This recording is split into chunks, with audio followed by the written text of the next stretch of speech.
Hello, welcome to Astro Breeze weekly transits. And we've had a kind of a quiet phase this last week, between these eclipses. Yesterday we had let me go back so you can look at it. Yesterday we had our first, our station just about retrograde on Pluto. And we can see there it's at that 0 degrees spot. And we have it station. It says the little S, that means it's stopped. It stopped. It just done right stopped in space. No, I'm kidding. From our perspective, it looks that way. And it's turning retrograde. And here we are today. And we see that. So we got a little bit of dipped our toe into this. And we can see, I don't know if you're looking at the world news, there's a lot of reveal coming up. There's a lot of challenging the establishment. There's a lot of stuff coming out. There's a lot of things people are not wanting to look at, but that are coming out. And now that this is going retrograde, we're going to see a lot more. Let me just, while we're just looking at that, I got a couple of notes I wanted to read you while we're just looking at that. Today's notes. All right. Goodness. So, let's go into Pluto while I'm right there.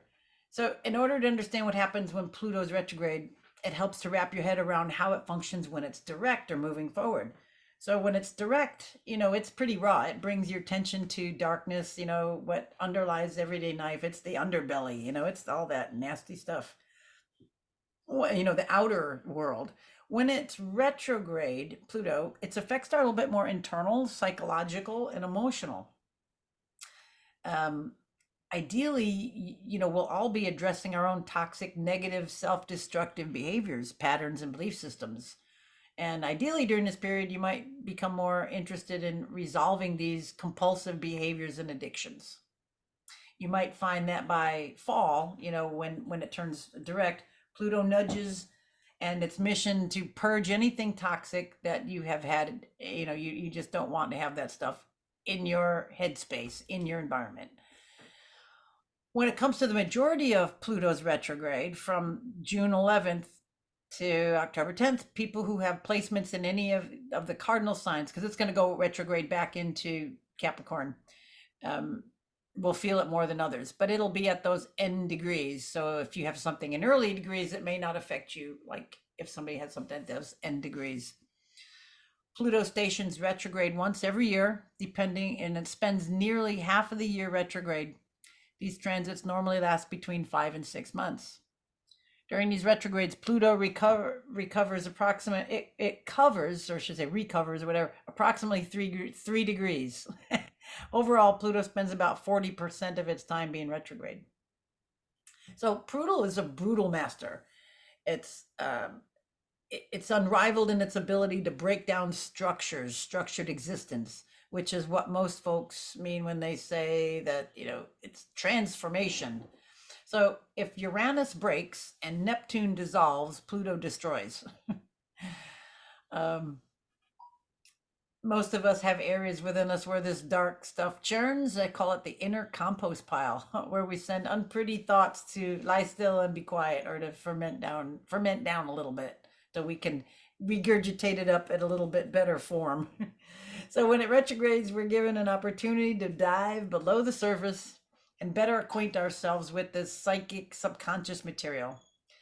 Because Pluto is incredibly slow moving planet, transits from Pluto to a natal planet may last 3 or more years, because it goes barely 3 degrees a year, retrogrades back, goes back over, retrogrades back. So it just hangs out on those degrees.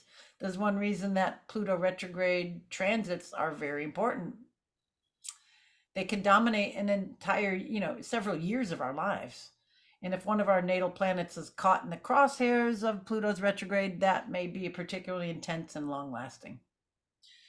We will see, on a world level, as this retrogrades back into those, that we're in that little bit of that freedom popping out of that Aquarian energy, and then we're going to go back into structure a bit. So we're going to see big names, maybe politicians, billionaires, media personalities fall from grace. Pluto continues to expose the hypocrisy or of the so-called plutocracy. While we're already seeing this trend, it will exacerbate when Pluto makes a square with the lunar nodes between June and September. Um, because the nodes are at the at are they move backwards, and they're at like 3 degrees Taurus, and they're about to move into Aries. So well, it'll be mind blowing to see how this is strongly related to the decomposing of our old structures, paving the way for new ones to be built upon.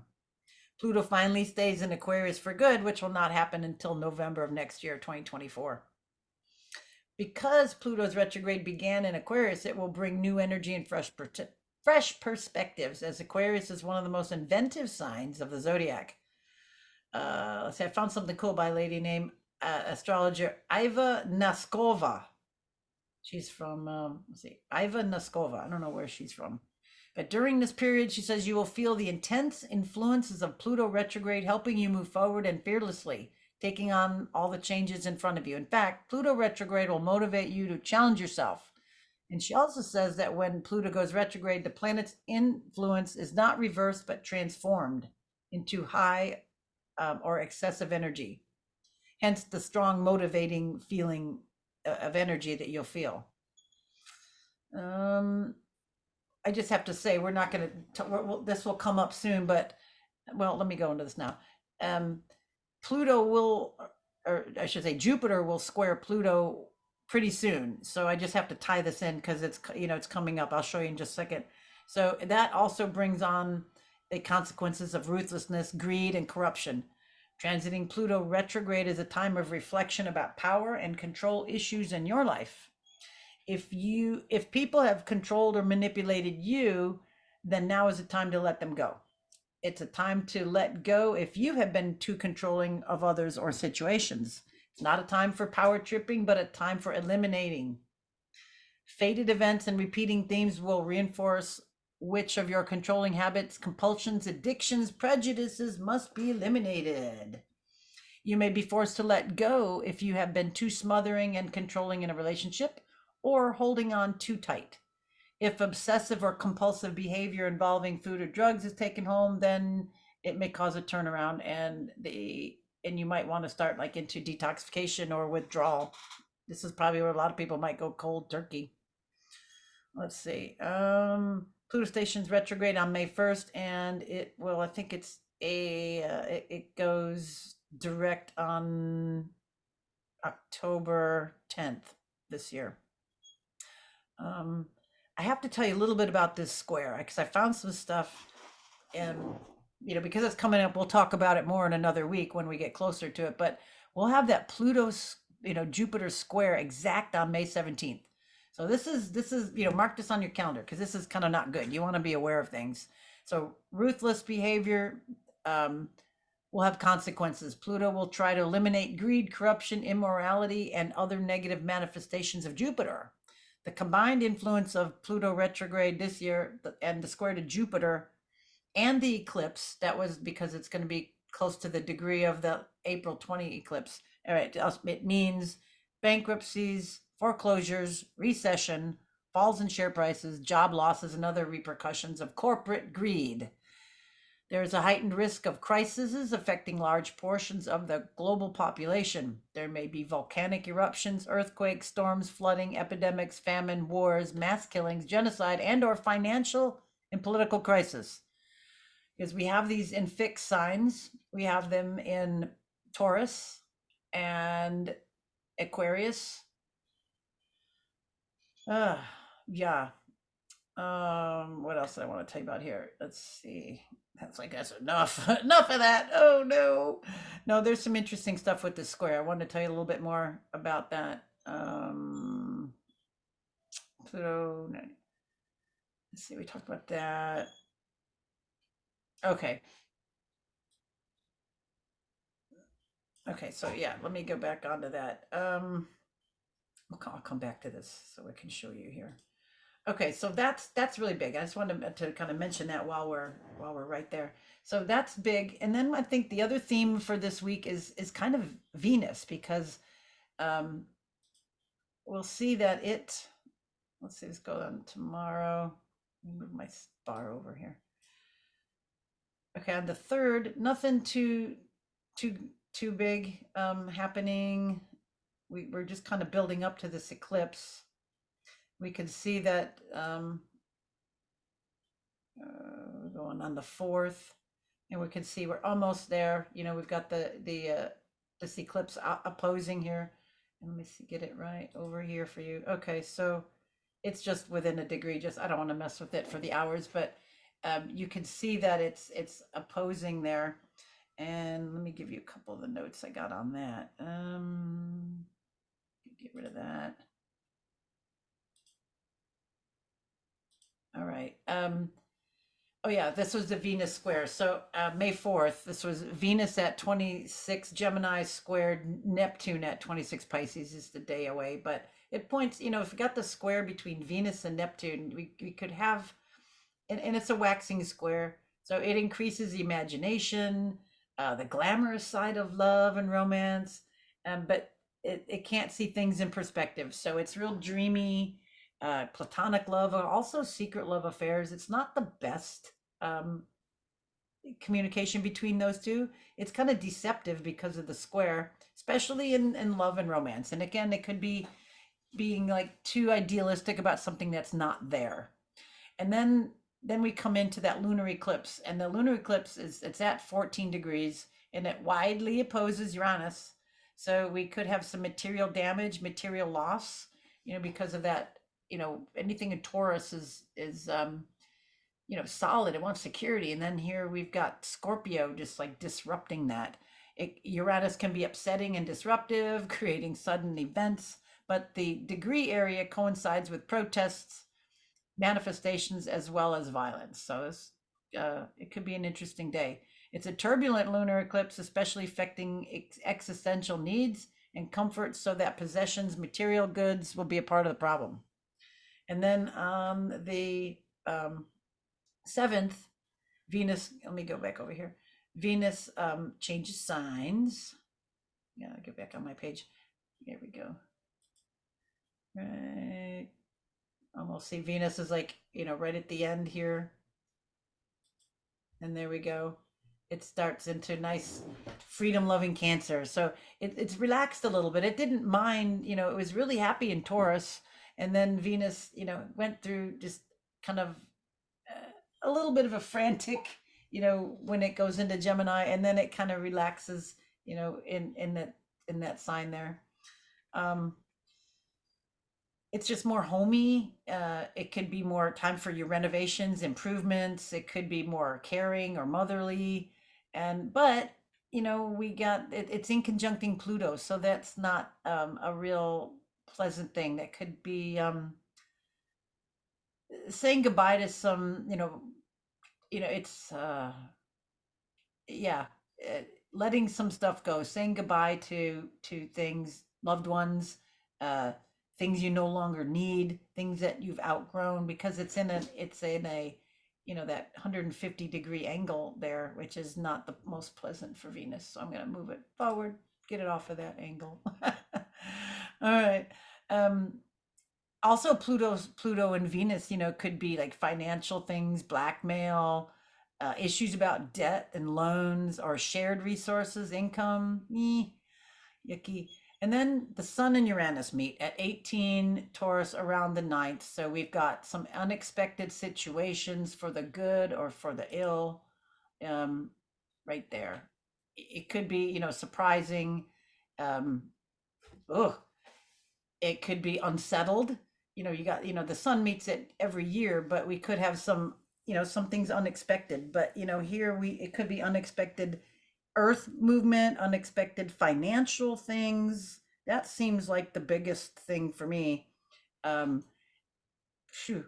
And then I'm just going to say, then like a week later, Jupiter goes into possessive and materialistic Taurus. It's on the 16th. We'll get there. And then we said the 17th was at square. So that week was feeling really well, really weird, you know, that next week, which we'll get to. Anyway, Uranus is in Taurus, and you know that both those planets will meet, and then we've got it's material and it's physical, and it's going to bring all that stuff up again. I think we got, focus on the financial situation. What else here that I want to tell you about? We'll get to those other. Yeah, there's some other stuff coming up and culminating. We've got, then we're building up to the Mars Pluto opposition, and you can see Mars up here in Cancer, 23 degrees, and it's going to go into Leo. Neat, neat, neat, neat. Oh. And then as soon as it goes over there, it's going to be, opposing Pluto. Pluto's going to retrograde a little bit, so we get to look forward to that. That might not be a real good thing, but those are coming up, and you got to see the stuff ahead. So Venus, again, she's going into new signs. She had to meet up with the icky Pluto. Um, that's kind of like your financial arrangements, your relationships. Those things can be just in a little bit of flux this week. And then that eclipse, looking at those degrees, and then the as we kind of get toward the end of next week, we've got this Sun Uranus energy, and definitely next week we'll probably be noting the effects of this. We'll be starting to feel a little bit of the retrograde energy more so. And then we get, Pluto with that whole overtones. We still got that little bit of Aquarian energy, which is going to be bringing up still a lot of stuff. So I think it's going to go out kicking and screaming, before it gets over to Capricorn. And we have like weird things on both ways. We've got Aquarian things like AI coming out and them saying things um, like it's a runaway technology. It can start to program itself, and that we have to stop it. So a lot of this stuff is coming out. um and then at the same time we have the need, it's like we need those structures. We need to put structure into that. You can't just have that rampant. And what was his name, Elon Musk was just talking about that he had it. AI was open source, and then it kind of got hijacked, and it's not now. So that's the type of issues that we're going to be seeing back and forth as Pluto goes, you know in and out of that area. We got that structure, and then we've got that breaking it, and we got it in both ways, good and bad, both ways. So this is really an interesting time. This is a kind of, I think, going to be a key week, and actually a key month. We've got some pretty important events happening this month, so it's just important to keep spiritually centered, keep imagining how we want things to be, but and staying as centered as you can, because the whole system, the whole thing is going to start to unravel. And then be as good locally as you can, with your neighbors, with your friends, with everything that you may need to reach out for. So this is a good time to get all that stuff prepared and in place, while we still kind of have things as a sense of normalcy. Yeah. All right. It's a strange week. That's about all I can say. So thank you for listening. I know we've gone over a little bit today, but there was a lot of things to talk about. So take heed, definitely during this the Cinco de Mayo coming up with this, eclipse energy. Look, anything, if you've got that 14, 15 degrees, right where that's at, that's going to be the important spot, right in the middle of that sign. And you guys know that the middle of a sign is always it's a strange spot. The very end, the very beginning, and the middle. The middle is neither here nor there, and that's what's unsettling about that. All right, stay safe, stay sweet, and we'll talk next week. Thanks for listening. Bye for now.